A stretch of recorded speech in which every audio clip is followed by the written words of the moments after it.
আচ্ছা রাকিব, এই বটটাকে তোমার না করছি কোনো ফকির নিয়ে আমার গ্রুপে আনবা না? কোথা থেকে নিয়ে আসো এই বট শট? আরে ও আমার ফ্রেন্ড, কি বলতিস ওইগুলা? এরকম বট আর বস্তির পোলাপান তোমার ফ্রেন্ড কেমন করে হয়? এই চুপ, তুই কি বলিস এইগুলা? প্লিজ কলিজার বন্ধু আমার, তুই আমার জন্য ঝগড়া করিস না। তুই চুপ থাক, তোর কথা বলতে বলি নাই আমি। আসলে দোষটা আমারই, যখন যা বলছে তাই করছি। অতিরিক্ত ভালোবাসার ফলে এখন সে আমার মাথায় উঠে পড়ছে। যখন যা বলে তাই করি, এখন শেষমেশ সে আমার বন্ধুর নিয়ে কথা বলবে, যে বন্ধুর সাথে কিনা ছোট থেকে বড় হয়েছি। এখন পর্যন্ত একটা সিগারেট দুজন ভাগাভাগি করে খায়, আর সে মানুষটা নিয়ে কথা বলেও কত বড় সাহস! ভাই, ওর মতো গার্লফ্রেন্ড আমার দরকার নেই। আরে দোস্ত, তুই কি পাগল হয়েছিস? তুই আমার জন্য কেন ঝগড়া করতেছিস?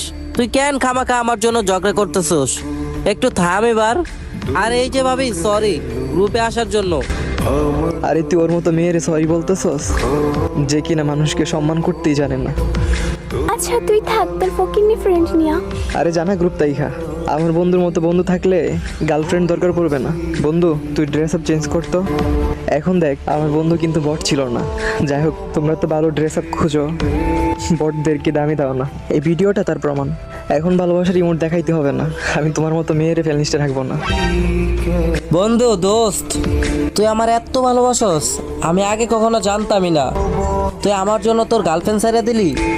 সত্যি বন্ধু, তোর মতো বন্ধু পাওয়া ভাগ্যের ব্যাপার। তো গাইস, তোমাদের জন্য এত কষ্ট করে ভিডিও বানাইছি, প্লিজ একটা ফলো দিয়ে যে যতবার পারো একটু কপি লিঙ্ক রিপোস্ট করো, কারণ আইডিটা অনেক ডাউন হয়ে আছে। আর 15 জনকে ভিডিওটি শেয়ার করে দাও।